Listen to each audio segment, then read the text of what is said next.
त्वदीयपादपङ्कजं नमामि देवी नर्मदे। सनत्कुमार नचिकेत कश्यपादिषट्पदै धृतं स्वकीयमानसेषु नारदादिषट्पदै रवीन्दुरन्ति देवदेव राजकर्म शर्मदे। त्वदीयपादपङ्कजं नमामि देवी नर्मदे।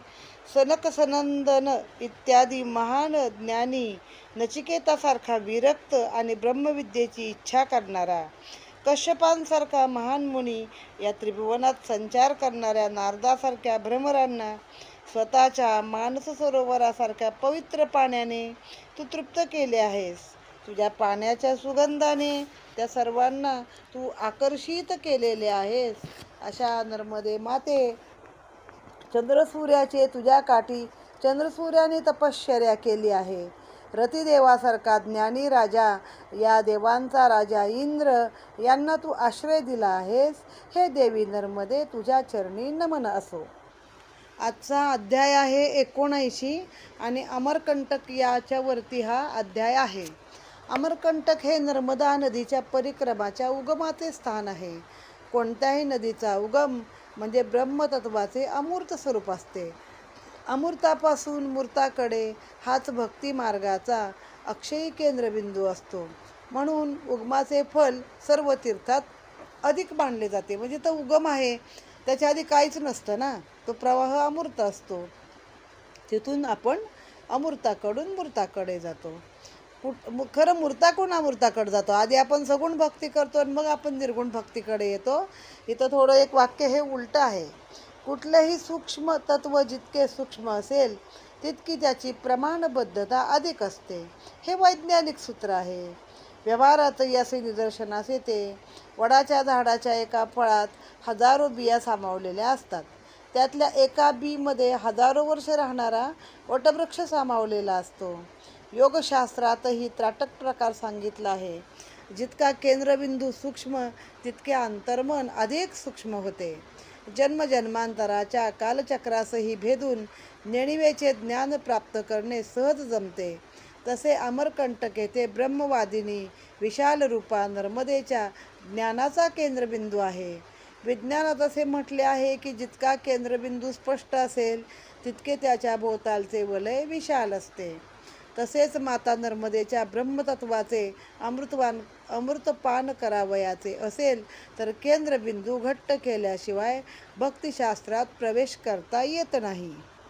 स्थूलातून सूक्ष्माकडे आणि सूक्ष्मातून स्थूलाकडे प्रवास करताना अवलिया होऊन विधात्याचा पसारा तटस्थ दृष्टीने पाहून म्हणजे साक्षीभावाने पाहून अवलोकन करत त्या मस्तीत तद्रूप होणे म्हणजेच मिळणारा ब्रह्मानुभव.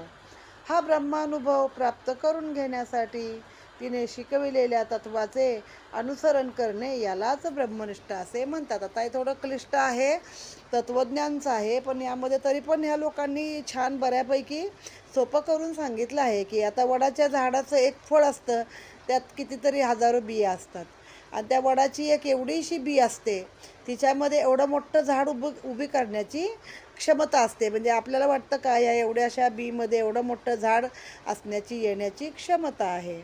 तसंच आपण सूक्ष्मातून स्थूलाकडे पण जातो, स्थूलातून सूक्ष्माकडे जातो, पण सगुणातून निर्गुणाकडे जातो, पण निर्गुणातून सगुणाकडे पण आपण येऊ शकतो. असं दोन्ही अर्थाने इथं अर्थ सांगितलेला आहे. आणि अशा वेळी मग तटस्थ वृत्तीने जेव्हा आपण स्थूलातून सूक्ष्माकडे जातो, परत सूक्ष्मातून स्थूलाकडे येतो, अशा वेळी तटस्थ वृत्ती ठेवायची. म्हणजे माझं काहीच नाही, मला सुख नाही, दुःख नाही, जे होतं आहे ते होतं आहे, चाललं आहे ते चाललं आहे. अशा वेळी एक आनंद भाव जो मिळतो त्याला ब्रह्मानुभव म्हणतात. आणि ते जे काही नियम सांगितले आहेत ते पाळणे म्हणजेच ब्रह्मनिष्ठा होय. ब्रह्मनिष्ठा शब्दाचा विग्रह पाहिला तर ज्याची ब्रह्मावर निष्ठा आहे असा तो, ज्याने एकाकार ब्रह्माचा अनुभव घेतला आहे असा, तो स्वतःला एकनिष्ठित झाला आहे तो, जो ईश्वरावर निष्ठा ठेवून चित्त सुखाचा आनंद घेतो तो, ज्याचा केवळ आनंदाचा विकार पावत नाही तर तो क्षणोक्षणी आनंदाचा विलय पावत नाही, विकार पावत नाही, म्हणजे तो क्षणोक्षणी वाढत जातो, वृद्धिंगत होतो. तो जो आनंदाचा अधिकारी होऊन ज्याची द्वैताची बंधने गळून पडतात. आता द्वैत आणि अद्वैत दोन भाव आहेत. एक अद्वैत म्हणजे ईश्वर आणि मी एकच आहे, ते अद्वैत. आणि द्वैत म्हणजे मी भक्त आहे, तू ईश्वर आहे, बाबा मी तुझी भक्ती करतोय, हा द्वैत मार्ग आहे. काही लोक द्वैत मार्गाने आनंद घेतात भक्तीचा, काही लोक अद्वैत मार्गाने घेतात. आता आपल्या धर्मात ब्रह्म ही एक संकल्पना आहे. अहम ब्रह्मस्मी म्हणजे मीच ब्रह्म आहे. तर त्याला आकार नाही, उकार नाही, आदी नाही, अंत नाही. जसं आपण हवेचं वर्णन करतो, वास नाही, अमकं नाही, गंध नाही, ऑक्सिजनचं तद्वत हे आहे सगळं. आणि हे सगळीकडं भरून राहिलं आहे. ब्रह्मांडात, अखिल ब्रह्मांडात हे भरून राहिलं आहे. आणि मग त्यातच कधीतरी स्फुरण पावलं, थोडेसे असे लाटा निर्माण झाल्या किंचित त्या ब्रह्मामध्ये, आणि त्यातून एक स्फुरण झालं थोडक्यात, आणि त्यातून अहम ब्रह्मस्मी हा शब्द निर्माण झाला. मग त्यातून माया, मग गुणशोमिनी, मग तीन तत्व, सत्व, तम आणि लय, उत्पत्ती, स्थिती, लय, सत्व, रजतम, हे सगळं. आणि सृष्टी कशी निर्माण झाली पुढे, हे सगळं यातून सांगितलेलं आहे. आता इथं काय सांगतात, ते सर्व एकच ब्रह्म विराजमान आहे, अशी एकही जागा रिकामी नाही की जिथे ब्रह्माचे अस्तित्व नाही. ब्रह्मा म्हणजे ब्रह्मदेव नव्हे, ब्रह्मा म्हणजे ब्रह्म नावाची एक कल्पना आहे. जो अनुभव घेतो तो ब्रह्मनिष्ठ. यावरून ब्रह्मनिष्ठ शब्दातील गहन अर्थ दृगोचर होतो. अशा ब्रह्मनिष्ठांची खाण माता नर्मदा असून अमरकंटक हे ब्रह्मनिष्ठांचे विद्यालय आहे. म्हणून अमरकंटक येथे आद्यशंकराचार्य त्यांच्या महत्त्वपूर्ण आयुष्यातील 5 वर्षे गुरुभक्ती करण्यासाठी राहिले. त्यांच्या सान्निध्यात माता नर्मदेची थोरवी, वैराग्याचे परिशीलन आणि महत्त्वपूर्ण व्यासांच्या ब्रह्मसूत्रातील चर्चा, अध्ययन, अध्यापन येथे झाल्याने त्यांना शंकर दिग्विजय ग्रंथावरून स्पष्ट होते. म्हणजे आयुष्यातले महत्त्व, एक तर ते अल्पायुष्य होते, सगळे विद्वान तसे अल्पायुषीच होते. त्यातली 5 वर्ष त्यांनी शंकराचार्यांनी नर्मदेच्या काठी वाहिली आहेत. आता पहिले व्यास नंतर ना शंकराचार्यांना दुसरे व्यास म्हणण्यात सुद्धा काही म्हणजे हे नाही, हरकत नाही आहे दुसरं व्यास म्हटलं तरी, इतकं त्यांनी ते सगळं निर्मिती केली आहे. मग त्या माता नर्मदेची थोरवी, वैराग्य कसं काय सगळं त्यांनी शंकर दिग्विजय नावाचा एक ग्रंथ केला, त्यामध्ये याची महती दिलेली आहे. मुळात अमरकंटक या शब्दाचा अर्थ असा आहे, मनुष्याच्या आयुष्यातील भवरोगाचे काटे जाऊन अमर अक्षयी सुखाची प्राप्ती करून देणारे स्थळ म्हणजे अमरकंटक होय. म्हणजे माणसाच्या नशिबात, आयुष्यात जे काही काटे कुठे पसरलेले असतात, ते काटे जाऊन तुम्हाला अमरत्वाची एक प्राप्ती इथं मिळते, म्हणजे ते अमरकंटक होय. ज्याची साधना करण्याचे अंतर्गत बहिर्गत शत्रूचा पाडाव होऊन आम्हास निष्कंटक बनविणाऱ्या महादेवाचे स्थळ म्हणजे अमरकंटक. काही योगी लोक म्हणतात, जन्ममरणाचे काटे जाऊन त्या अमरत्वधारी अमरनाथाचा, अमरनाथ याची प्राप्ती होऊन आपणही त्या तत्वात मिसळून कैवल्य पदाचा अनुभव घेण्याचे पवित्र अमरनाथाचे क्षेत्र म्हणजे अमरकंटक. आता अमरनाथ वेगळा आहे अजून, आणि हे अमरकंटकाची महती सांगत आहेत आपल्याला. अमरकंटक या स्थळाचे विशेष महत्त्व असल्याने अनेक राजे महाराजे यांनी या पवित्र स्थळाचा जीर्णोद्धार करून आपली सेवा मैयाच्या चरणी अर्पण केली. येथे नर्मदा मातेचे विशाल मंदिर आहे. हे मंदिर रेवा नामक राजाने बांधले आहे. पुढे मग ते रेवा, नर्मदेला रेवा हा शब्द पण आहे ना, रेवा पण म्हणतात तिला. आता इथं रेवा नावाच्या राजाने हे मंदिर बांधले अमरकंटकला, नर्मदेचं. पुढे नागपूरच्या भोसले राजांनी नर्मदा उगमकुंड, स्नानकुंड अशी अनेक कुंडे बांधली आहेत. सन 1439 मध्ये मुस्लिम कारागिरीने महाराज गुलाबसिंग यांच्या इच्छेने मंदिर परिसरातील ओवऱ्या आणि दगडी फरशीचे काम केले. नर्मदा मंदिर परिसरात एकूण 24 मंदिरे आहेत.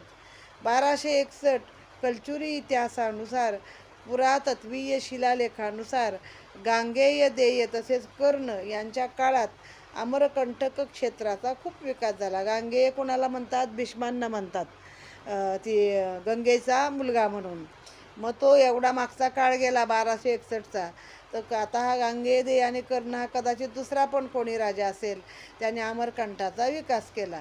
कर्ण हा त्या काळात भारतातील सर्वाधिक शक्तिसंपन्न आणि कुशल शासक होता. हा कर्ण वेगळा आहे. हा त्या काळातला सर्वाधिक शक्तिसंपन्न होता. त्याने बांधलेले कर्णमहाल, विष्णू मंदिर, पाताळेश्वर आणि इत्यादी सुंदर मंदिरे आहेत. कर्णमहालाला आता कर्णमठ असं तिथं म्हटलं जातं. त्याची स्थापत्यकला अचंबित करणारी असून मुखमंडप, सभामंडप, अंतर्गृह, गर्भगृह विलोभनीय आहे. आजही या मंदिराची स्थिती उत्तम आहे. त्याची भव्यता, दिव्यता त्या कालीन वैभवाची साक्ष देतात.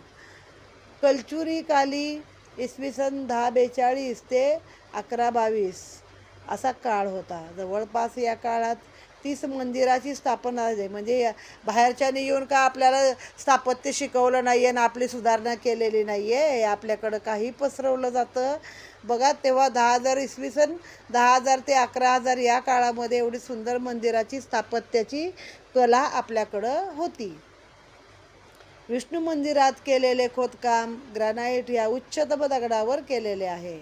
महर्षी भृगूंनी समुद्रमंथनातून प्राप्त झालेल्या महालक्ष्मीचा विवाह महाविष्णूंबरोबर करून दिला. त्या मंदिराच्या दगडावर सुंदर कलात्मक दशावतार पाहावयास मिळतात. आश्चर्यजनक स्थापत्यकलेचा आविष्कार म्हणजे पातालेश्वर महादेव मंदिर होय. याची स्थापना आद्यगुरु शंकराचार्य यांनी केली. नावानुसार हे शिवलिंग जमिनीपासून सरासरी 10 फूट खोल आहे. 10 फूट थोडे का, त्याच्या आत ते असून वर मंदिर कसं बांधलंय बघा. दरवर्षी श्रावणाच्या शेवटच्या सोमवारी येथे प्रत्यक्ष नर्मदा प्रगट होते. ते देवालय पूर्ण भरते. हे कसे भरते ते आजपर्यंत कोणाला कळले नाही. असे म्हणतात की शिवशंकरांना प्रत्यक्ष नर्मदा स्नान घालण्यासाठी येते. पाऊस असो किंवा नसो, पाणी कसे येते ते अद्याप कळलेले नाही. शंकराचार्यांनीच नर्मदा मंदिराच्या दक्षिणेस 200 मीटर अंतरावर भगवती राजराजेश्वरी देवीचे सुंदर मंदिर स्थापन केलेले आहे. या मंदिरासच शंकराचार्य आश्रम असे देखील म्हणतात, कारण त्यांनी स्थापन केले. पूर्वकालात अनेक शास्त्र चर्चा धार्मिक आध्यात्मिक केंद्र म्हणून हे ओळखले जात असे. येथे भृगू कमंडलू हे देखील 4 किलोमीटर अंतरावरची स्थान आहे ते भृगू म्हणून. येथे भृगू ऋषींनी कठोर तप केले होते. त्यांच्या कमंडलूच्या आकृतीची शिला येथे आहे. येथेच बर्फानी आश्रम आहे. हे वैष्णव रामानंद संप्रदायाचे साधू होते. त्यांच्या आश्रमात आजही अन्नदान, अतिथी सेवा, सांस्कृतिक आणि धार्मिक कार्यक्रम होतात. रुग्णसेवा, चिकित्सा, औषध वाटपही केले जाते. म्हणजे तुम्हाला परिक्रमेला मदत व्हावी म्हणून ह्या गोष्टी पण इथे माहितीपूर्ण अशा दिलेल्या आहेत. माई का बगीचा नावाचे नर्मदेच्या उत्पत्तीचे एक वनातील मनोरम्य स्थान आहे. तिथं तिला नर्मदा मैया माई म्हणतो ना आपण, तिचा बगीचा. येथील नर्मदा माता कुमारिका असून ती आपल्या सखीबरोबर या बगीचात विहार करण्यासाठी येत असे. परिक्रमावासी अतिसावधतेने तिच्या दर्शनासाठी जातात. तिचा प्रवाह अदृश्य असून पुढे एका कुंडात गायमुखातून तो प्रगट होतो. हे तिचे सूक्ष्मरूप पुढे पुढे विस्तारित होऊन प्रगट होते. येथे गुलबकावली नावाचे दिव्य औषध आहे. ते औषध फक्त येथेच मिळते. नेत्ररोग, वातरोग, श्वसन यावर हे बहुगुणी आहे. आता आपण फक्त कल्पनेमध्ये गुलबकावलीचं फूल त्या राजकुमारांच्या वगैरे लहानपणी गोष्टी वाचलेल्या आहेत. त्यातच फक्त मी गुलबकावली हा शब्द ऐकला होता आणि आज आता हा खरंच ह्या नावाचं औषध इथं आहे म्हणून सांगितलं आहे. माईचा मंडप हे स्थळ माईच्या बगीच्यापासून पायी चालून गेल्यावर 1 किलोमीटर अंतरावर लागते. जनकथेनुसार माता नर्मदेचा विवाह ब्रह्मपुत्र शोण याच्याबरोबर होणार होता, परंतु काही विघ्न आल्याने विवाह झाला नाही. या घनदाट जंगलामध्ये दुर्गा नदी वाहते.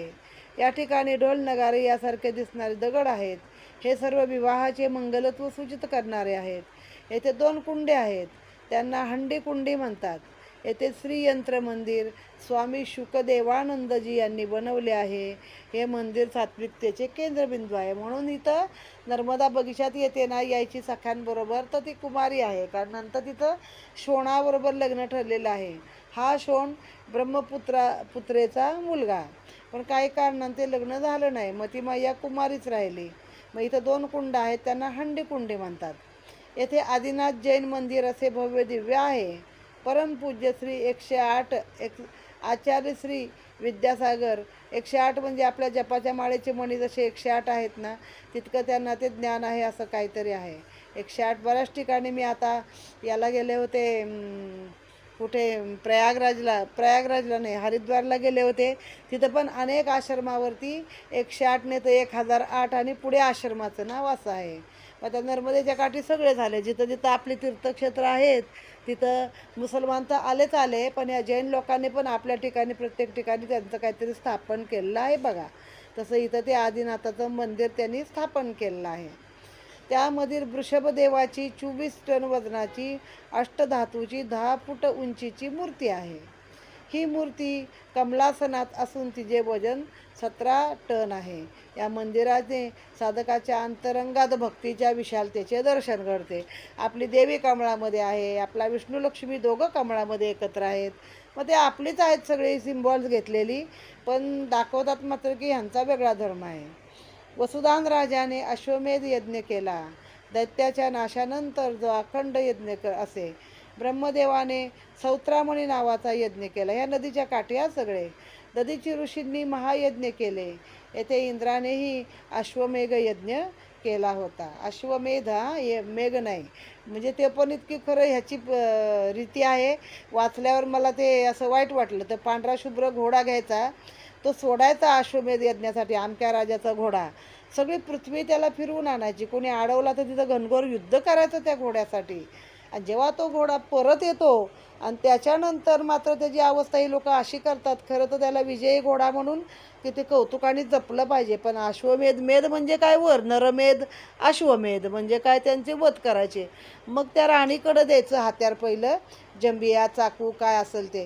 तिने त्याच्या अंगावर पहिली रेषा ओढायची, म्हणजे पाळलेलं आवडतं ते जनावर, ओळखीचा माणूस येणार त्याच्या अंगावर ओढणार, आणि प्रत्येकाने त्याच्या अंगावरती ते तलवारीचे प्रहार करायचे. आणि असं ते घोडं रक्तबांबाळ खाली पडलं की झाला अश्वमेध यज्ञ. तर ते तेव्हाचे सगळे नरबळी, ह्याचे बळी, नरबळी एवढे आपल्या ह्याच्यात नाही आहेत जेवढे इजिप्त संस्कृतीत वगैरे आहेत तेवढे, पण हा घोड्याचा मात्र बळी आपल्या ह्या संस्कृतीमध्ये आहे. येथेच शोणभद्र नद वाहतो. येथे मैयाची आणि शोणभद्राची कथा मोठ्या आनंदाने लोक सांगतात. नद आहे हा, नदी नाही म्हणतात त्याला. मुळात ब्रह्मपुत्र हाच नद आहे. केवढं मोठं आहे ते पात्र, त्याचं बिहारकडं वगैरे जाताना दिसतं आपल्याला. असं प्रचंड समुद्रासारखं येते नद आहे तो. आणि त्याचा मुलगा म्हणजे त्याचा उपनद आहे तो हा शोण आहे. आणि ते नर्मदेचा त्याचा संगम आहे. त्याची लोक आनंदाने कथा सांगतात. ही नर्मदा नदी ही अखंड तरुण आणि कुमारिका असल्याचे सांगितले जाते. ही अद्भुत सुंदर आणि करुण अशी कथा माळव्यात, मध्य प्रदेशात, नेमाड प्रांतात आबालवृद्ध गातात. माळव्यातील तरुण मुली जेव्हा पाणी भरण्यासाठी गावातून मैयावर जातात आणि आपले तारुण्य पाहून नर्मदेच्या लग्नाची करुण कथा एकमेकींना सांगतात. असे म्हणतात की विश्वाची निर्मिती झाली त्यावेळी सुखावस्थेत बसल्यानंतर ब्रह्मदेवाच्या नेत्रातून 2 अश्रुबिंदू हातावर टबकले. जो उजव्या हातातील बिंदू होता तेथून नर्मदेचा ओघ सुरू झाला आणि डाव्या हातातील बिंदू तोच शोणभद्र निर्माण झाला. येथून कथेला आरंभ होतो. विंध्याचलाचा राजा मैकल याला कन्या रूपाने नर्मदा मिळाली. तर शोणभद्र हा सोनमुडा राजाचा मुलगा. शोणभद्र हा सोनमुडा राजाचा मुलगा म्हणून प्रसिद्ध झाला. म्हणजे नर्मदा कोणाला मिळाली बघा, उगमाची सुरुवात कशी आहे. पृथ्वीची निर्मिती झाल्यावर एका निवांत क्षणी डोळे मिटून ते बसले होते ब्रह्मदेव, तेव्हा त्यांच्या डोळ्यातून 2 अश्रू पडले.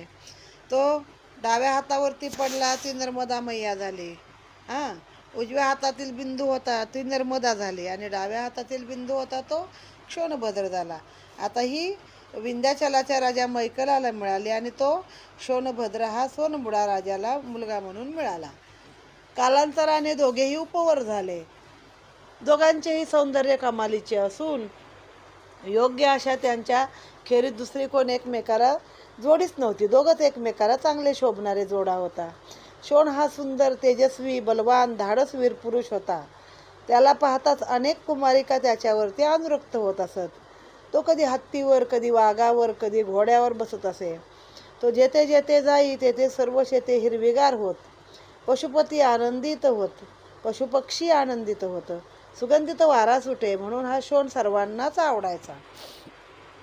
इकडे नर्मदाही मोठी होऊन तिलाही अपूर्व सौंदर्य प्राप्त झाले. तिचे अपूर्व अनुपम सौंदर्य पाहून तिच्या योग्यतेचा वर मिळेल की नाही अशी चिंता मैकल पर्वत राजाला झाली. म्हणजे मैकल नावाचा पर्वत आहे, त्यातनंही उगम पावते कन्या म्हणून मैकलाला मिळाले. थोडक्यात एक दिवस मैकलाने आपल्या भरदरबारात अशी उद्घोषणा केली की जो युवक गुलबाकावलीचे फूल घेऊन येईल त्याला नर्मदा माळ घालेल. आता बघा, इथून मिथक सुरू झालं. गुलबाकावलीच्या कथा अरबी कथांमधल्या कथा आहेत ॲक्च्युली. गुलबाकावली किंवा त्यांनीच आपल्याकडनं चोरून पण नेल्या असतील, कारण आपलं सगळं योगापासून जे सगळं काय आहे पुराण, आपल्या काळात असणारी विमानं वगैरे आपली आहेत पहिली. मग त्यांनी सगळं आपलं संस्कृत ग्रंथ नेले आणि त्याच्यावर प्रयोग केले, भाषांतरच करून घेतले आपल्याच ज्यांना संस्कृत येतं त्यांच्याकडून, आणि पुढे ते वापरलं आहे आणि स्वतःचं नाव लावले. तसं ही कथा पण आपल्याकडनं चोरलेली असेल. मग आता ते गुलबाकावलीचं फूल जो कोणी आणून देईल त्याला नर्मदा माळ घालला. ते गुलबाकावलीचं फूल फार कठीण असतं आणणं. एक दिवस राजपुत्र शोण विंध्याचल पर्वतावरून जात असतो. तेथे आपल्या सखीबरोबर नर्मदा क्रीडा करत असल्याचे पाहते. तिला पाहताच तो प्रेमात पडला. थोडक्यात भाव विभोर झाला, म्हणजे त्याचं मन सगळं तिच्याकडे लागलं. काही करून आपण हिला मिळवायचे हा त्याने पण केला. आणि मग जो काही राजाने केलेला पण आहे तो पण आपण पूर्ण करायचा आणि हिला मिळवायची हे ठरवून तो शोण गुलबाकावलीचे फुल आणण्यासाठी घरातून बाहेर पडला. त्याने त्या वृक्षाचा खूप शोध घेतला. सगळ्या विंध्य पर्वतात कोठेच या फुलाचा पत्ता लागला नाही. तो दूर दूर फिरू लागला, त्यामुळे त्याला पोचण्यास वेळ लागला. नर्मदेने राजपुत्र शोणाला फक्त एकदाच पाहिले होते. ते असे: नर्मदा मेकला अंकावर पौडली होती, म्हणजे पित्याच्या मांडीवरती झोपली होती. त्यावेळी राजपुत्र शोणाने तिच्या तीरावर उभे राहून वाकून आपले प्रतिबिंब पाहिले. नर्मदेने त्याचे ते रूप हृदयात साठवले. तिने या पराक्रमी शूर शोणाचा ध्यास घेतला. तो कधी येईल, कुठे गेला असेल, कधी भेटेल अशी तिची हृदयव्यथा परम मैत्रीण जुहीला तिने सांगितले. जुहीने ओळखले. जुही म्हणजे गुलाबाची आबोत कळी, म्हणजे जुही का जुहीची कळी, गुलाबाची नाही. नर्मदेने जुहीला शोणाबद्दल विचारपूस करण्यास सांगितले. जुहीलाने शोणाला पाहिल्याबरोबर तिला पाहून शोणही व्यथित झाला. तिने आपणच नर्मदा आहोत अशी बतावणी केली आणि त्या सखीची जुहीलाची वाट पाहून नर्मदा थकून गेली. बराच काळ झाला तरी जुहीला परत आली नाही. असे पाहून ती ज्या मार्गाने गेली त्या मार्गाने अतिघाईने नर्मदा निघाली. तेथे जाऊन पाहते तर काय, राजपुत्र शोणभद्र व दूत म्हणून पाठवलेली जुहीला यांचा परस्पर प्रेम परिहास चालू आहे. हे पाहून नर्मदेला प्रचंड क्रोध आला. तिने अमरकंटक जवळ कुंडात धाडकर उडी घेतली व तेथून ती पश्चिमेकडे निघाली. राजकुमार शोण लज्जित झाला आणि तोंड न दाखवता पूर्वेकडे निघून गेला. स्वाभिमानी नर्मदा पश्चिमेकडे निघाली. स्वाभिमानी नर्मदा तिकडे गेली तर दोषी शोण पूर्वेकडे गेला. म्हणजे दोघांनी दोन दिशेला तोंड केली. दोघांचेही लग्न टळून ते एकमेकाचा विरह आणि प्रेम कहाणी आठवत आजही वाहत आहेत असं सांगितले जाते. म्हणजे एक विफल प्रेम कहाणी आहे, कारण सखीनंच तिचा विश्वासघात केला. आता त्यांनी थोडी त्या जागेंबद्दलची माहिती पण दिलेली आहे. आता ते नर्मदा कुंड वगैरे कुठल्या कुठल्या राज्यांनी बांधला आपण पाठीमागच्या पानावर पाहिला आहे. आता नर्मदा कुंड असे म्हटले जाते की बांबूच्या वनातून नर्मदा निघाली आहे, पण आता ते बांबूचे वन नाही, तिथे 11 कोणाचे पक्के कुंड आहे. या कुंडाला चारी बाजूनी पायऱ्या आहेत. कुंडाच्या पश्चिमेकडे गोमुख बनले आहे, त्यातून थोडे थोडे पाणी कुंडात पडते. या कुंडाला कोटीतीर्थ म्हणतात. कोटीतीर्थ कुंडाच्या उत्तरेकडे नर्मदेश्वर आणि अमरकंटकेश्वराचे मंदिर आहे. तसेच नर्मदेचे आणि अमरनाथाचे मंदिर कुंडाच्या उत्तरेकडे काही अंतरावर आहे. या मंदिराशिवाय इतर 15 मंदिरे आहेत. अमरकंटकमध्ये इतर बरीच मंदिरे आहेत. त्यात केशव नारायणाचे एक मंदिर आणि मत्स्येंद्रनाथाचे मंदिर पाहण्यासारखे आहेत. आता आपण ही सगळी मंदिरं कुणी स्थापन केली, काय झालं, हे सगळं अनेक अध्यायांमध्ये आत्तापर्यंत मागच्या पाहिलेलं आहे. आता त्या अमरकंटकाजवळ काय काय आहे बघण्यासारखं. नवीन मार्कंडेय आश्रम आहे. शोणभद्राचे उगमस्थान आहे. अमरकंटकापासून 1-1.5 मैलावरती शोणभद्राचं उगमस्थान आहे. भृगुकमंडलू शोणभद्राच्या उगमापासून दक्षिणेकडे भृगुकमंडलू, कबीर चौथरा, ज्वालेश्वर, कपिलधारा, दूधधारा. कपिलेश्वरापासून 1 मैल पुढे नर्मदेची दुसरी मुख्य आहे ती दूधधारा आहे. कुकरी मठ येथून नर्मदा 6 मैलावर आहे. त्यानंतर कबीर चबुतरा, आता यात एक शब्द आला होता बघा, कबीर चबुतरा मगाशी, तो आता काय आहे बघा. या ठिकाणी कबीर चबुतरा नावाने हे स्थान प्रसिद्ध आहे. महात्मा कबीरांनी आपला बहुतकाळ नर्मदेच्या काठी साधनेसाठी व्यतीत केला. दीर्घकाळ तप केले. त्यांना आराध्य दैवत प्रभू रामचंद्र यांनी पंचायतनासह दर्शन दिलं. तर राम पंचायतनामध्ये कोण कोण येतं, तर राम, लक्ष्मण, भरत, शत्रुघ्न आणि सीतामय्या, आणि पुढे गरुड हनुमंत, असं सगळं येतं ते त्याच्यामध्ये. आपण म्हणताना पंचायतन म्हणतो, पण ते सगळे असतात त्यामध्ये. त्यांच्या आयुष्यातील हा क्षण अति महत्त्वाचा असून भक्ती प्रांगणातील अतिउच्च आनंदाचा उत्कट क्षण त्यांना मिळाला. त्या आत्मानंदात मग्न राहून त्यांनी अनेक अभंगाची आणि दोह्यांची निर्मिती केली. ही निर्मिती प्रासादिक आणि जगकल्याणार्थ उपयोगी असल्याने ते अनेक अभंग आहेत.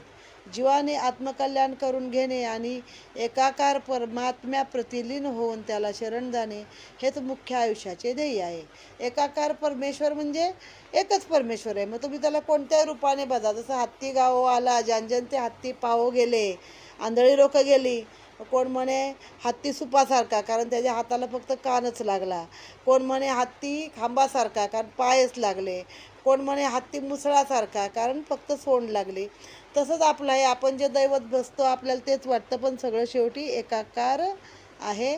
आणि हेच त्याच्यामधून कबीरांनी सांगितलेलं आहे. आणि एकाकार जीवन जे आहे त्याला शरण जाणे हेच मुख्य आयुष्याचे ध्येय आहे, हे पटवून देण्यासाठी हा चबुतरा भक्ती क्षेत्रातील वाटसरूंचा एक मार्गदर्शक दीपस्तंभ आहे.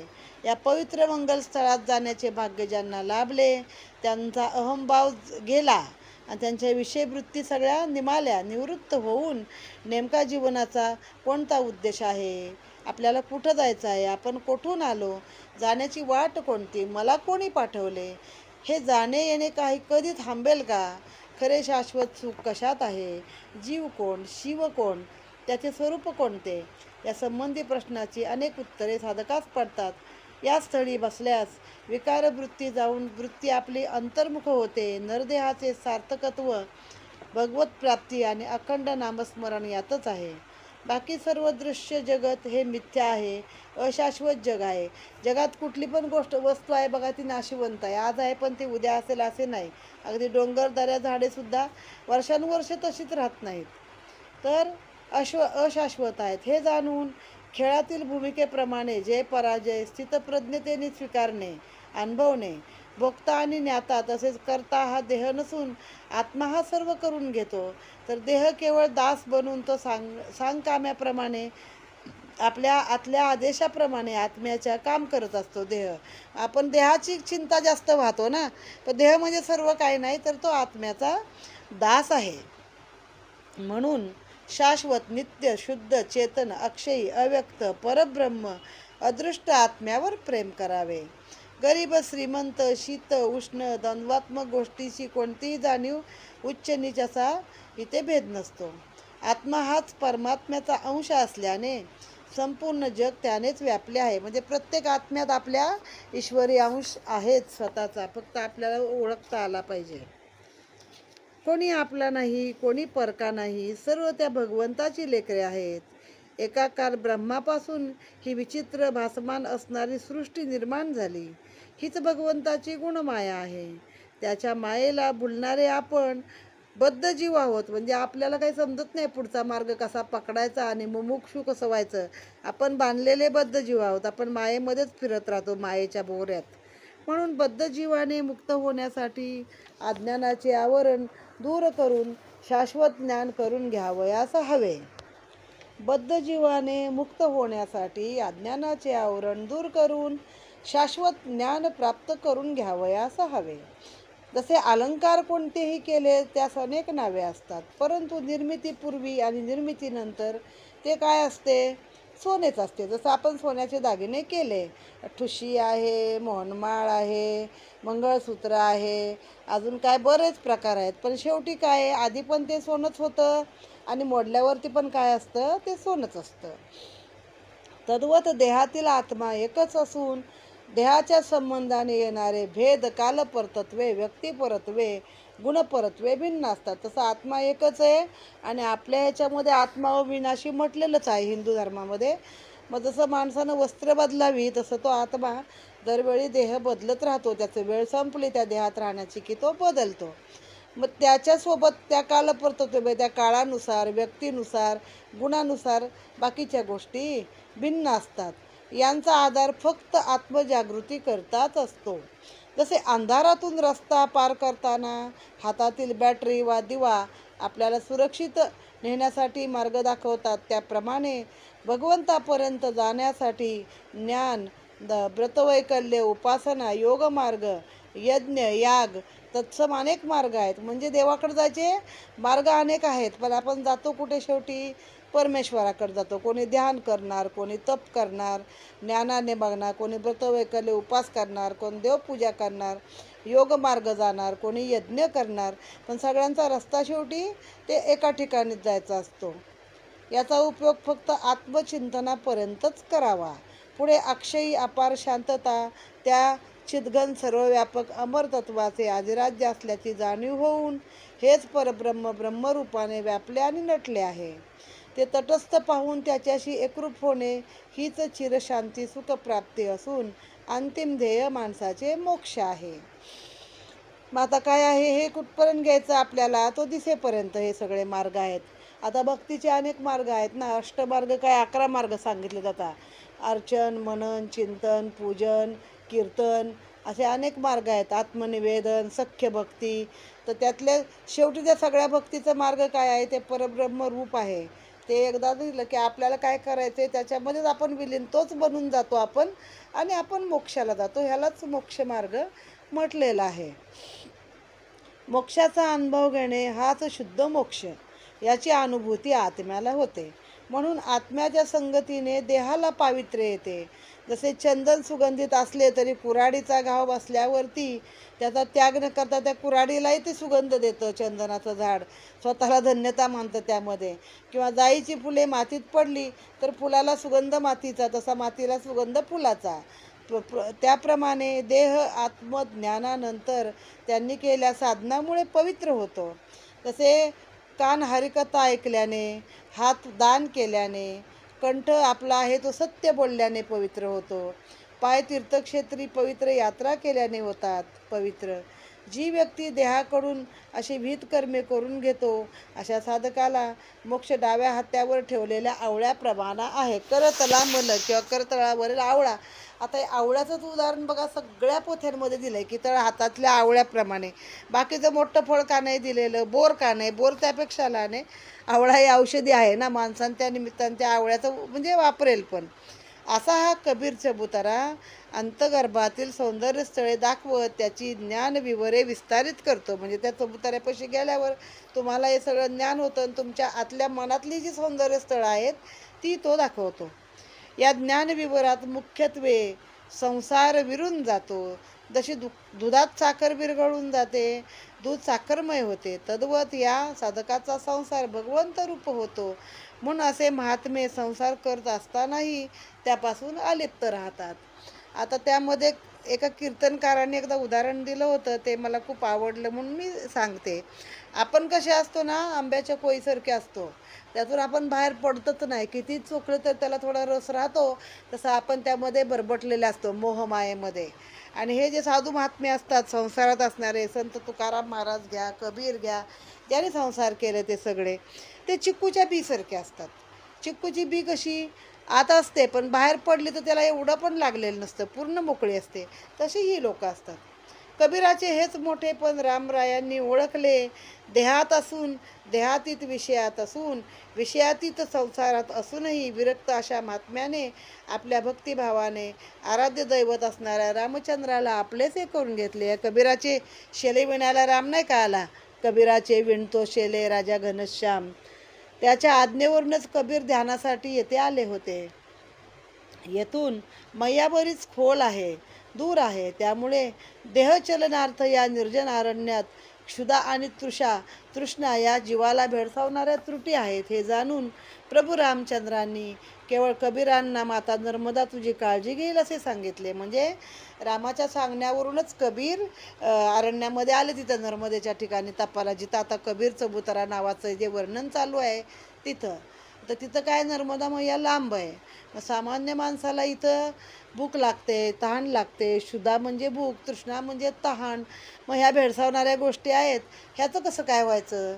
मग रामांनी काय सांगितलं त्याला, बघ नर्मदा मैयाच तुझी काळजी घेईल, तू काय काळजी करू नको. मग कबीरांनी काय केलं, मनोभावे मैयाची स्तुती केली. त्याच्या स्तुतीवर प्रसन्न होऊन दुर्लभ दुर्गम अतर्क्य विलोकनीय विलोभनीय मंगल कल्याणमयी गुणवती भक्तपालिनी अमृतमयी नर्मदा मैया कुंड रूपाने ते प्रगट झाली. म्हणजे नर्मदा स्वतः त्यांच्याजवळ आली. आजही ही मैया श्रद्धा आणि तृष्णा दोघांची तहान भागवते. मुमुक्षू म्हणजे ज्यांना मोक्षाची इच्छा आहे ते मुमुक्षू. मुमुक्षूंची शमवण्यासाठी, आपले आदरामृत पाजण्यासाठी दररोज सकाळी 8:40 प्रगट होते. म्हणजे आज नर्मदा मैया तिथं 8:40 प्रगट होते. आजही प्रत्येकाला सकाळी 8:40 वाजता पाण्यामध्ये दुधाचे तरंग विस्तारताना दिसतात. हे भक्तावरील प्रेम आणि त्याची घेतलेली काळजी पाहून अतिप्रेमाने हृदय भरून येते. मग तो चमत्कार आजही आहे की त्या 8:40 सकाळच्या त्या कुंडापाशी नर्मदा मैया दुधाची होते. थोडक्यात भक्तासाठी आपलं दूधही पाठवते ती. हा आविष्कार दूधधारा म्हणून प्रसिद्ध आहे. हा केवळ निसर्गाचा चमत्कार नसून जागरूक निर्विकल्प आईच्या वात्सल्याचे मूर्तिमंत उदाहरण आहे. पुत्र कसाही असो, परंतु आई त्याचा धिक्कार करत नाही. उलट त्याच्यावरती प्रेम करून त्याच्या अपराध पोटात घेऊन त्याला पोटभर जेवू घालण्यास ती स्वतःला धन्य मानते. जी गोष्ट स्वर्गातील देवांनाही दुष्प्राप्य आहे, ती भूमीवरील आबालवृद्धाची माता बनून त्यांच्या कल्याणार्थ मैया अहोरात्र वाहते. ती दूधधारा सुरू असतानाच तेथून अतिसुगंध दरवळतो. अर्थात मैयाच्या आगमनाने तिच्या स्वागतार्थ धरणी माता आपल्या ठेवणीतला सुगंध तिच्या चरणी अर्पण करते. हा मनमोहक सुगंध आजही हृदयातील अनुपम लावण्याचा अनुभव घेतो. या स्थानाचे दर्शन घेऊन साधकाने कृतार्थ व्हावे. म्हणजे 8:40 ते पाणी दुधाळ होतं. अनेक सुगंधही तिथं येतो. त्यावेळी ते मातेच्या स्वागतार्थ धरणी माता तिथं तो सुगंध देते आपल्या ठेवणीतला. असं कबीर चबुतऱ्याची आपण आता बरीच माहिती ऐकली. हा एकच अध्याय चालू आहे बरं, आज एकच अध्याय होणार आहे. मग आहे तिसरं तिथलं भृगु कमंडलू. पहिलं आपण नर्मदा कुंड पाहिलं, मग कबीर चबुतरा पाहिला, आणि आता हे भृगु कमंडलू म्हणजे भृगु ऋषींनी तिथे तपश्चर्या केली होती. आणि तिथे कमंडलूच्या आकाराचा आजही हे आहे, एक शिळा आहे, त्याला भृगु कमंडलू म्हटलंय. कबीर वडापासून जवळच भृगु कमंडलू नावाचे पवित्र स्थान आहे. नावावरूनच ते स्थळ भृगूंची तपोभूमी असल्याचे समजते. मुख्यतः सर्व ऋषी मंडळी ही जनसमूहापासून आत्मचिंतनात मग्न असून ती समाजापासून कायम दूर राहिली. आता हे सगळे ऋषी मंडळी काय आहे, ती चिकूच्या बीसारखी आहेत. सगळ्या संसारात असूनही ती आपली आत्मचिंतनात मग्न असायची. त्यामुळे समाजपासून ते दूर पडलेले आहे, लोकांपासून. विश्वकल्याणार्थ लागणाऱ्या ऊर्जेचे संपादन आणि विश्वसृजनार्थ नवनिर्मिती याचा सदोदित प्रायोगिक विचार अनुलक्षून अनेक ऋषींनी एकांतात चिंतन केल्याचे स्पष्ट होते. बरं, हे ऋषी आत्मचिंतनात का मग्न होते, तपामध्ये का मग्न होते? तर विश्वाच्या कल्याणासाठी, किंवा विश्वात जी एक ऊर्जा लागते विश्वाच्या सगळ्या चलनवलनासाठी, त्या ऊर्जेसाठी. विश्वाचं सृजन झालं पाहिजे, म्हणजे पुढची निर्मिती झाली पाहिजे. त्यासाठी काय केलं पाहिजे, असे अनेक प्रायोगिक प्रकार. मग ते एक प्रकारचे ऋषी म्हणजे त्या काळातले वैज्ञानिकच समजा, कारण त्यांनीच हे शोध लावलेत. कोणी विमानाचा, कोणी या शेतीपासून सगळे शोध काही पहिले ऋषीमुनींनीच लावलेले आहेत. अनेक ऋषींनी एकांतात चिंतन केल्याचे स्पष्ट होते. ज्योतिषशास्त्र, खगोल, अणुविज्ञान, पुढं काय शोध लावले बघा त्यांनी. ज्योतिषशास्त्र, खगोल विज्ञान, अणु, त्या काळामध्ये अणु परमाणू सारं माहीत होतं. अणुविद्या, परमाणू यांच्या जणू प्रयोगशाळा अशा निर्जन अरण्यात आहे. तेव्हा पण परमाणू वगैरे माहीत होते, अणुस्फोट माहीत होते. त्यावेळी असं वर्णन आहे काही ठिकाणी की 12 आदित्य एकावेळी प्रगट होतात. म्हणजे 12 सूर्याचं केवढं तेज असेल तेवढं त्यातून निर्माण झालेलं आहे. भौगोलिकदृष्ट्या नर्मदा मैयामुळे अखंड भारताचे 2 समान भाग झालेले आहेत. त्याचा गोलीय अंतर, त्यावर होणारा गुरुत्व, नाभीचा परिणाम तपासण्यासाठी भृगूंनी येथे तप केले. म्हणजे भारतातून नर्मदा अशी वाहते की भारताचे 2 भाग झालेले आहेत. मध्य प्रदेश आहे एक तर, बरोबर. मग त्याचं काय अंतर एकमेकापासून आहे, त्याचा गुरुत्वाचा काय लागतो, हे सगळा म्हणजे काय परिणाम होतो इत्यादी गोष्टींसाठी भृगु ऋषींनी येथे तप केले. या साधनेच्या काळात ध्यानात भृगूंचा बराच काळ लोटला जात असे. त्यांना एक एक मासाचे उपोषण घडे. जसे घार फिरे आकाशी, परिचित्त तिचे पिल्लापाशी, या लोकउक्तीप्रमाणे लोकमाता असलेल्या मैयाला त्यांची काळजी वाटू लागली. तेव्हा मैया न बोलता त्यांचे लक्ष वेधून घेण्यासाठी त्यांच्या कमंडलूतून दुथडी भरून वाहू लागली. तिचे भक्ती सौदार्ह पाहून भृगूंच्या दोन्ही डोळ्यातून आनंदाने अश्रू येऊ लागले. तिच्या भक्तवत्सलतेची, ममतेची, कारुण्याची जाणीव पाहून भृगूंनी ती वेदमंत्रांनी आणि स्तुती सुमनांनी तिची पूजा केली आहे. आता भृगु ऋषींना महिने महिने उपास पडायचे, कारण ते ध्यानात असायचे. मग नदीला काळजी ना, घार हिंडते आकाशी, चित्त तिचे पिल्लापाशी. त्या उक्तीने आता ऋषींचं ध्यान कसं आपल्याकडे आकर्षून घ्यायचं, त्यांना कसं जाग करायचं. मग त्यांच्या कमंडलूतून ती भरभरून वाहू लागली. म्हणून ते कमंडलूच्या आकाराची शिळा आहे. आणि अनेक नर्मदा, तुम्ही जर पुराण वगैरे ऐकलं असेल, नर्मदा परिक्रमा कोण ऐकली असेल, वाचली असेल, ते जगन्नाथ कुंटे वगैरे आहेत बघा त्यांची पण. तर काही ठिकाणी त्रासही आहे, पण कधी त्यांना इच्छा झाली मला आज पुरणपोळीच खायची आहे, आणि तेव्हा खरोखर कुठली तरी एखादी खेडूत स्त्री आली, पण टोपली देऊन गेली, तुम्हाला दिली पुरणपोळी, पाठवली, घ्या म्हणून. असं दर्शनही अनेक लोकांना नर्मदेचं आजही होतं. आजही त्यांच्या चरणकमलाने पुनीत झालेल्या त्या तपस्थळीचे आणि भक्तावर प्रेम करणाऱ्या, लाड पुरवणाऱ्या त्या नर्मदेचे दर्शन साधकास घडते. हे स्थान आजही भृगु कमंडलू नावाने दक्षिण तटावर प्रसिद्ध आहे. त्यांच्या कमंडलूतून ती धार बाहेर पडून तिची नदी झाली. तिला करागंगा असे म्हणतात. करा म्हणजे हातातनं बाहेर आली. पुढे ती मैयाला जाऊन भेटते. नर्मदा मैया ही साक्षात ब्रह्म स्वरूपिणी महाशक्ती आहे. समुद्रासरित सर्व कल्पे कल्पे क्षयम गत, सप्तकल्पक्षये क्षीणे नमृता ते नर्मदा. म्हणजे काय, अनेक युग होतात, कल्प होतात. 4 युग झाली की एक कल्प झाला. अशी 100 हे होतात, शत म्हणजे 100 कल्प होतात. सगळं चराचर क्षीण होतं, पण जी मरत नाही, न मृता, ती नम्रता म्हणजे नर्मदा आहे असं सांगितलं आहे. असा तिचा दिव्य महिमा आहे. जे साधक येथे जातात त्यांना भृगूंकडून उपदेशरूपी अमृत प्राशन करण्यास मिळते. जसे काय, आता बघा माहिती दिली, आता काय तुम्ही केलं पाहिजे. नर्मदा प्रदक्षिणेत ब्रह्मज्ञान होण्यासाठी देहावरील ममत्व कमी करावे. म्हणजे पाय दुखले, लागलं, काटा टोचला, हे सगळं जेव्हा कमी कराल तेव्हा तुम्हाला हळूहळू ब्रह्मज्ञानामध्ये तुम्ही ब्रह्मानंदामध्ये लीन होऊ शकता, आनंदित होता. शास्त्रांची बंधने ही आपल्याला भगवंताकडे घेऊन जाण्याकरता असतात. म्हणजे बंधनं जी काय सांगितली ती पाळायची. नर्मदा मैया ही सत्याची खाण आहे. या खाणीतून सत्याचीच रत्ने बाहेर येतात. भगवंताच्या स्मरणात विहार करण्याचे हे प्रदक्षिणारूपी मुक्त सरोवर आहे. मग भगवंताच्या प्रदेशात आपण विहार करतो. जसं उत्तराखंडाला देवभूमी म्हटलं आहे, तसं इथं तुम्ही भगवंताच्या परिसरात आपण फिरतोय, त्याचं नाव घेत हे लक्षात ठेवायचं की आपण जसे मानस सरोवरातले हंस आहोत. मग हंस घाण करतात का हो त्या सरोवरामध्ये? आपलं जे कैलास मानस सरोवर आहे, मानस सरोवर, तिथं हंस घाणेरडं करतात का? ते नाही. तर आपणही तसं तिथे वागलं पाहिजे. प्रदक्षिणा हे करमणुकीचे साधन नसून आपणच आपल्यामध्ये रममाण होण्याचे एक महान साधन आहे. आता तरी मोबाईल लोक घेऊन जात असतील, पण पूर्वीची लोक खरोखर तुमच्या आवडत्या दैवताचं नाव घ्या. असं काही तिथं नर्मदा नर्मदा नर्मदा म्हणा असं पण नाही आहे. तुमच्यात तुम्ही रममाण व्हा, तुमच्या आनंदामध्ये, आत्मानंद म्हणतात त्याला, आणि तुम्ही तुमच्या आवडत्या दैवताचं नाव घेत घेत चालत राहा पुढे. प्रदक्षिणा म्हणजे देहबुद्धीचा होम करण्याची एक दिव्य यज्ञशाळा आहे. विकाररूपी आहुतीचा येथे यज्ञ होतो. म्हणजे आपल्यातले वाईट विकार, वाईट गोष्टी इथं सोडून द्यायच्या. सर्वांचे कष्ट हरण करणारी ही देवता असल्यामुळे दुःखी भक्तांची गर्दी हिच्या दरबारात नेहमीच असते. या दरबारातील मंडळी कधी निराश होत नाहीत. या दरबारात मुमुक्षू, साधक, सिद्ध महापुरुष सगळे मंडळी आहेत. नर्मदा प्रदक्षिणा म्हणजे एक मोठा दिव्य अनुभवाचा खजिना आहे. अशा पावन स्थळास नमन करून कुक्कारा मठाकडे आपण आता जाऊया. आता चौथं काय आहे? कुक्कारा मठ. आतापर्यंत काय घेतली माहिती? नर्मदा कुंड, कबीर चबुतरा, भृगू कमंडलू आणि आता हा चौथा कुक्कारा मठ. हा मठ कबीर चबुतऱ्यापासून जवळ आहे.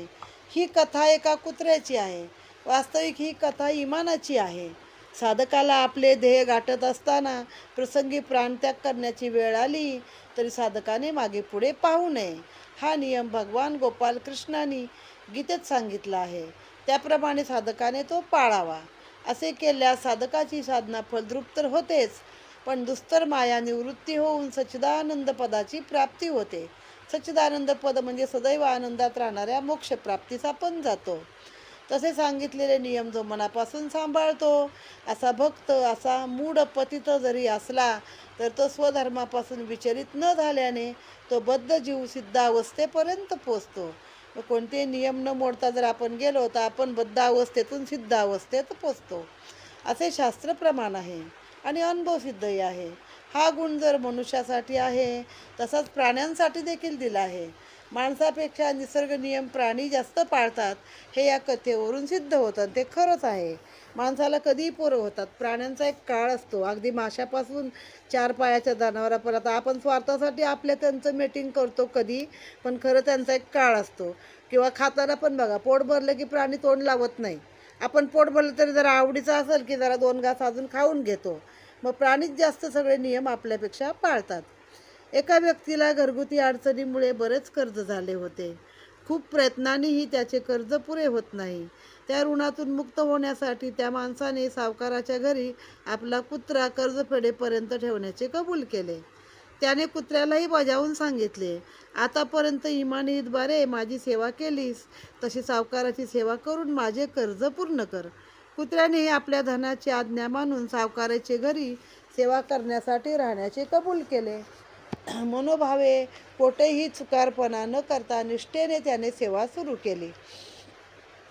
काही दिवसांनी सावकाराच्या घरी चोरांनी डाका टाकला. अपार संपत्ती लुटली. या मोठ्या टोळीसमोर, शस्त्रधाऱ्यासमोर आपले काही चालणार नाही, म्हणून त्या कुत्र्याने विचार केला, युक्तीने आपण आपल्या धनाचा माल परत मिळवून देऊ, उभय मालकाच्या ऋणातून मुक्त होऊ. त्याप्रमाणे तो गुप्तपणे चोरांच्या मागे जाऊ लागला. मोठा डाका टाकल्याने चोरही आनंदित होते. त्याने लुटलेली सर्व संपत्ती अरण्यात एक खड्डा काढून पुरून टाकले. दुसऱ्या दिवशी आपण परस्परात वाटून घेण्याचे ठरवून ते गेले. पहाट होते, आता आपापल्या घरी जाऊया. कुत्र्याने ते अचूक स्थान लक्षात ठेवून परत सावकाराच्या वाड्यावर आला. तो पण घरात गोंधळ चालू होता. सावकार खिन्न होऊन डोक्याला हात लावून बसला होता. गावकरी जमले. सर्वजण आपापली मते मांडू लागले. सावकाराला आणि शेठाणीला काय करावे सुचेना. राजाचा रंक झाल्याने त्यांच्या डोळ्यासमोर काजवे चमकू लागले. त्यावेळी कुत्र्याने घरातील सर्व स्थिती जाणली आणि आपल्या मालकाच्या धोत्राला धरून ओढू लागला. कुत्रा काहीतरी सांगतो आहे हे सर्वजण म्हणू लागले. कुत्रा अरण्याच्या दिशेने सर्वांना घेऊन पुढे धावू लागला. कुत्रा पुढे आणि सावकारासह गावातील लोक मागे. याप्रमाणे सर्वजण संपत्ती दडवलेल्या खड्ड्यापाशी आले. कुत्रा पायाने माती उकरू लागला. यावरून सर्वांनी जाणले येथे काहीतरी आहे. जेव्हा तेथे खड्डा खणला तर सर्व चोरीचा मुद्देमाल मिळाला. सावकाराला आनंद झाला. त्यामुळे गेलेली सर्व संपत्ती परत मिळाली. कुत्र्याच्या मूळ मालकाने माझे जे कर्ज माझ्याकडून घेतले होते ते आज रोजी पूर्ण फेडले. इनाम म्हणून 10,000 एकर जमीन त्या मालकास मी देत आहे. अशा आशयाचे पत्र कुत्र्याच्या गळ्यात अडकवून सावकार म्हणाला, बाबा, तू माझी सेवा यशस्वीपणे पार केलीस. आता तू मूळ मालकाच्या घरी जा. कुत्र्यालाही आनंद झाला. तो आपल्या मूळ मालकाच्या घरी आला. घडलेला प्रकार त्याच्या मालकाला माहीत नसल्याने त्याला वाटले कामचुकार कुत्रा सावकाराची सेवा चुकवून येथे परत आला. असे जाणून शिव्या देऊन त्याने एक मोठा दगड त्याच्या डोक्यात घातला. वरमी दगड बसल्याने तत्काळ कुत्रा मरण पावला. कुत्र्याच्या मालकाने काही वेळाने कुत्र्याच्या गळ्यातील पट्ट्याला चिठ्ठी असल्याचे पाहिले. ती चिठ्ठी काढून वाचू लागला. मजकूर वाचताच त्याला अनिवार्य दुःख झाले आणि तो मोठा पश्चाताप पावला. कृतज्ञपणाची आठवण होऊन कुत्र्याला मिठी मारून रडू लागला. त्याचे बलिदान वाया जाऊ नये, जोपर्यंत सूर्यचंद्र असेपर्यंत आपल्या धन्यासाठी प्राण दिला व त्याचे बलिदान लोकांना मग त्याचं एक काहीतरी स्मारक झालं पाहिजे जोपर्यंत सूर्यचंद्र आहेत तोपर्यंत. परंतु आपल्या सेवाधर्मापासून विचलित झाला नाही. हा धडा मनुष्यासाठी देऊन माणसाला कुत्रा खूप काही शिकवून गेला. याची समाधी या मालकाने येथे बांधली म्हणून हा मठ कुकर मठ नावाने प्रसिद्ध आहे. येथे शंकराची पिंड स्थापन करून घडलेल्या गोष्टीबद्दल असे प्रायचित्त मालकाने घेतले. नर्मदा किनारी त्याच्या देहावर संस्कार केले. त्याला उत्तम गती म्हणून तो पुढे राजपुत्र झाला. हे माणसाने ठेवलं पाहिजे लक्षामध्ये, किती इमानी जात असते ती. आणि माणसं त्याला हाडतूड करतात आणि उगाचच घाबरतात.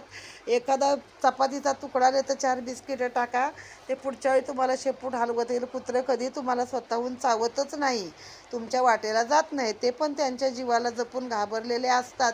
फक्त माणसांची भाषा समजून घेतली पाहिजे. आता या मूळ मालकांनी ती भाषा जर समजून घेतली असती, एक तर ह्याचंच कर्ज ते कुत्र्याने फेडायचं, ते पण फेडलं आणि वर त्याचं ऋणी राहायचं सोडून ह्यांच्या डोक्यात विचार न करता न दगड घातला. असं माणसाने करू नये. मुक्या प्राण्यांना जीव लावा, त्यांना काय शक्य होईल तुमच्याकडून तेवढं खाऊ घाला. त्यांना काही पैसे अडके नकोत, कहरदार नको आहे. फक्त 2 भाकरी भाकरीचा कोरभर तुकडा आणि प्रेम पाहिजे, एवढं लक्षात ठेवा. आता पुढचा 5वा आहे कपिलधारा. कपिलधारा हे नर्मदेच्या उत्तर तटावर आहे. येथून अमरकंटक जवळ आहे. हे स्थळ अतिशय मनोहर असून हा परिसर अरण्यात आहे. येथे अनेक जंगली श्वापदे, मोर, अस्वल, लांडगे, वानर, खारी, अनेक पक्षी आहेत. येथे अनेक प्रकारची प्राणीसृष्टी पाहायला मिळते. उंच वाढलेली झाडे, शिसम, सागवान, देवदार इत्यादी झाडे. सूर्यकिरण देखील साधकांना दिवसात पौर्णिमेच्या चांदण्याप्रमाणे वाटतात. म्हणजे एवढी थंडावा आहे झाडांमुळे, असं कडक ऊन तिथं लागत नाही. मंद शीतल वारा आणि सूर्याचे मंद सात्विक किरण निसर्ग शोभा पाहण्यासाठी आपल्याला आवडतात, एकदम छान वाटतात ते. कपिलधारा हे स्थळ डोंगरावर असून थोडे खाली उतरावे लागते.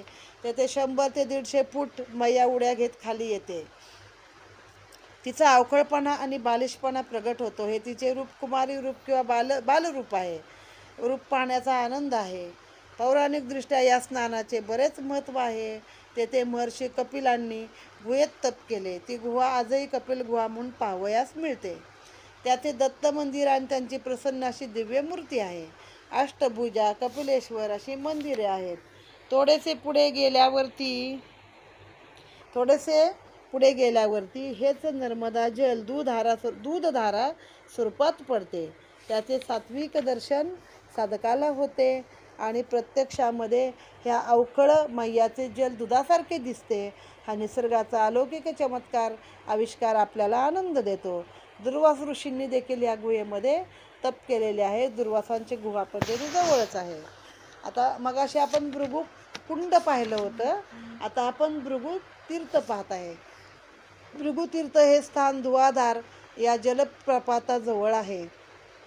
या तीर्थाचा उल्लेख मत्स्य, पद्म आणि कूर्म ह्या 3 पुराणामध्ये आलेला आहे. भृगुतीर्थाचा मत्स्य पुराणात या तीर्थाच्या निर्मितीची कथा आली आहे. ती अशी: भृगु ऋषी एकदा नर्मदेच्या तीराजवळ जलप्रपाताजवळ तप करीत असताना त्यांच्या देहावर एक वारूळ वाढले. तेव्हा तपाने त्यांचा क्रोध नष्ट झाला की नाही याची परीक्षा घेण्यासाठी श्रीशंकरांनी नंदीला ते वारूळ नष्ट करण्याची आज्ञा दिली. नंदी तेथे जाताच भृगूंनी त्याला शाप दिला.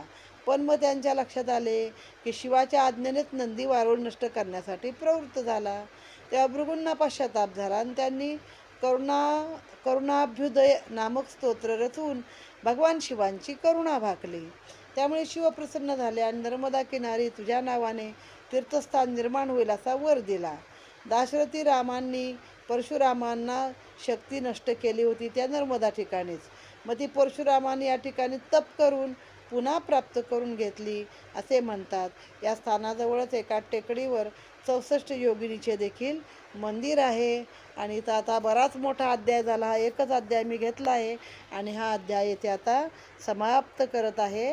आणि पुढे आपण बघू 80वा अध्याय आपण उद्या पाहूया. नर्मदे हर.